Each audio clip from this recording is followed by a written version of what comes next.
We all spend huge amounts of time with our high-tech gadgets and gizmos, our computers, phones, DVDs, cameras, and HD TVs. It's odd how much we see and how much we don't see. Consider a typical computer keyboard. You probably have one just like this. But look just a little bit closer. Look at all those little symbols there on the keyboard. Some are left over from the days when typewriters ruled all of our offices. Like this one. It's been around for a long time. Today, it has a brand new lease on life. And this one. And these two. All unique and all related. And there are some new and unique symbols too. Which raises the questions. Who came up with all this stuff? Where did they all come from? And how is it that all of us are supposed to instinctively know what they all mean? The history of keyboards and consumer electronic symbols coming up. But first, a word from our sponsor, Carbonite.com. A lot of what I share with you here at tvkim.com is intended to help you have a case of the computer should-haves. For example, if your computer crashed today, would you be saying, I should have used Carbonite to back up my files? Well, we both know that should-have won't help you get your files back. That's why I use Carbonite Online Backup, and I highly recommend that you do too. Carbonite automatically backs up your files to a safe off-site location so that when you have a computer disaster, it'll be so easy to get your files back. And now you can access your backed up files from any computer or even on your iPhone or your BlackBerry with a free Carbonite app. As a TV Kim viewer, you get a free 15-day trial, plus 2 months free if you decide to buy.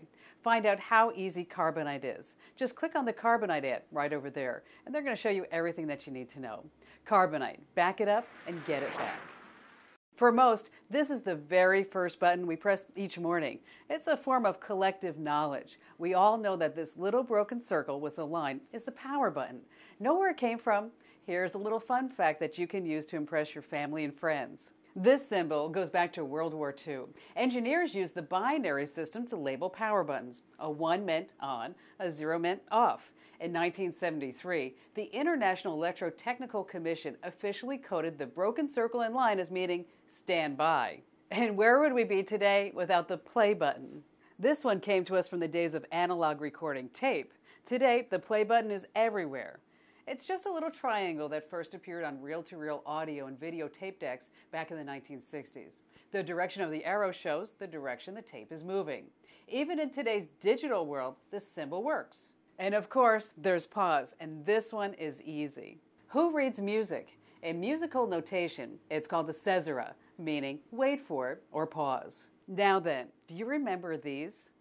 Long before anyone knew anything about email, there was this, what we call the @ symbol. It was first seen on keyboards beginning back in 1885. The American Underwood typewriter including it for accountants, the shorthand symbol meaning at the rate of.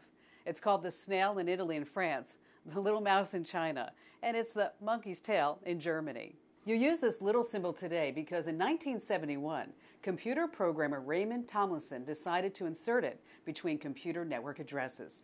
He needed a way to tell the computer to separate the user's name from the computer terminal's name. Going back further, and things get hazy. It may date back to the 6th century, when monks used it as shorthand for the abbreviation for the Latin word ad, meaning at or toward, so that it would never be confused with the abbreviation AD, the designation for Anno Domini, Latin again for the year of our Lord. Recognize this one? It's relatively new. Computer programmers needed an international symbol for the USB port. You can see that the symbol was inspired by the ancient god Neptune and his trident. Note that on the ends, instead of sharp arrows, they replaced them with a triangle, square, and circle. Each represents various devices you can plug in. Here's another new one. It's the FireWire symbol, also with 3 prongs. For this, Apple in the 1990s get full credit. Each prong represents audio, video, and data. Oh, and speaking of Apple, this last symbol is the nightmare of any Mac user. Call it the Hypno Wheel of Doom, the spinning pizza, the pinwheel of death, or the SBBOD, the spinning beach ball of death. For a Mac user, this symbol can trigger the rapid release of all sorts of bad words and visions of doom. It's rare, but it happens to Macs once in a while. But my favorite symbol of all, sorry, it's this one. For more free videos about everything digital, just stay right here at tvkim.com.